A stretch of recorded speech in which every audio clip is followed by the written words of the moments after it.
I'm going to be breaking down these somewhere over the Bifrost side event. As always, there's a link to the form in the description below, a link to the spreadsheet if you want to look at the total rewards that I'll be talking about towards the end, and timestamps for your lovely viewing pleasure.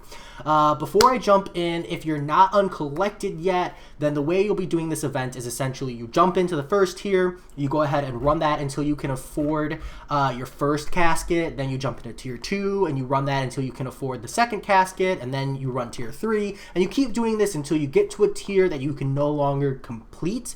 And then when you can no longer complete a tier, you just drop a tier for the maximum rewards and you run that for the rest of the month.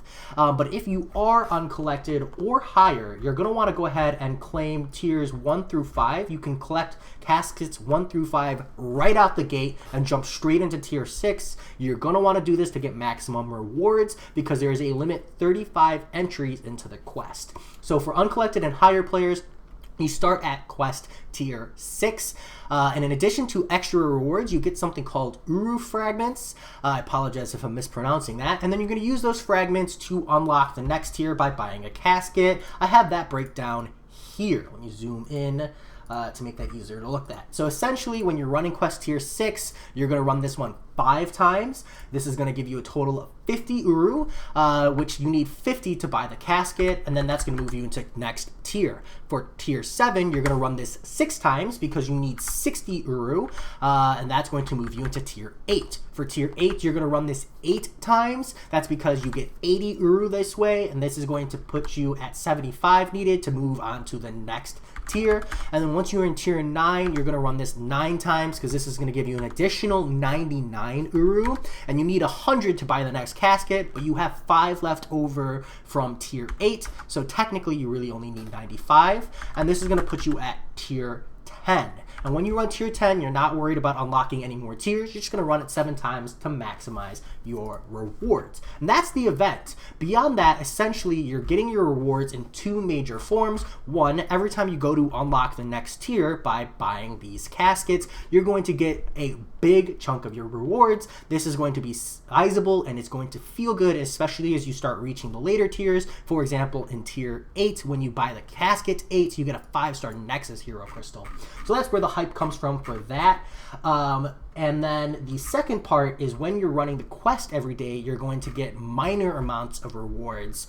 And this does kind of scale up, so it's going to feel better by the time you're reaching the tier 10, the God tier, where you're straight up getting 10 signature stones. It is in the form of 2+5s, but it is 10 signature stones every time you run it. That's going to feel absolutely, absolutely great. So for the event itself, it is a 0 energy quest. You can run it all at the end of the month. You don't have to worry about running it in advance. You just have to log in every day to claim your feather, because the feather is the quest usage. Do keep in mind, though, that when you enter the quest, that's it. You've used the feather. So if you want to maximize your rewards, make sure that you go in with the mindset of clearing, and you properly do so for a total of 35 feathers.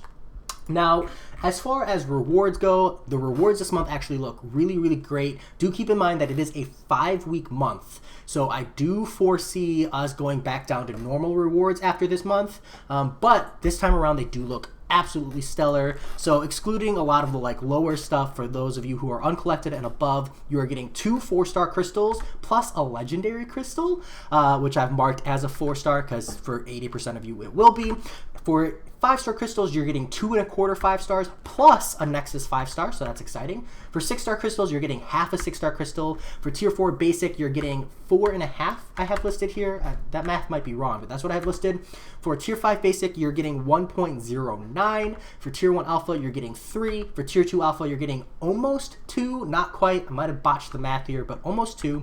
For tier 4 class catalyst, you're getting 4. For tier 5 CC, this is the hype that I'll be talking about, is we're getting 20% from the side event. Now, that might be a new increase that we actually see in the side event. We won't know until next month, unfortunately. But at least for this month, it is exciting to finally get more than 10% in the side event, because it felt like we were getting robbed there. For a 5-star awakening gem, you're getting 1. 4-star 6 stones, you're getting 8. And for 5-star signature stones, you're getting the equivalent of 84. 14 in the form of just +1s, and then 70 in the form of +5s, class specific. Those are the rewards. Actually look really, really solid. I will say that for me, things that I think are like huge misses here is the fact that we're still only getting a half a 6-star. It does feel a little low. I'd rather see like one less 5-star and like 0.8 to 1 6-star crystal. I think that would be more exciting. I love seeing this 5-star Nexus. That does add some good excitement there. Again, I don't like seeing this tier 1 alpha, tier 2 alpha drought. That feels super, super bad, but at least we're getting tier 1 alpha to begin with.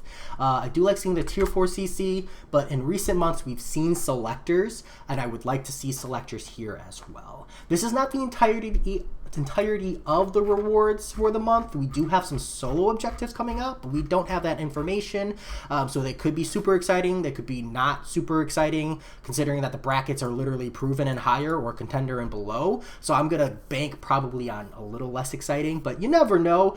As always though, I hope you found this useful. If you have any questions or my math is wrong somewhere on my spreadsheet, feel free to let me know. As always, I'll talk to y'all later. Peace.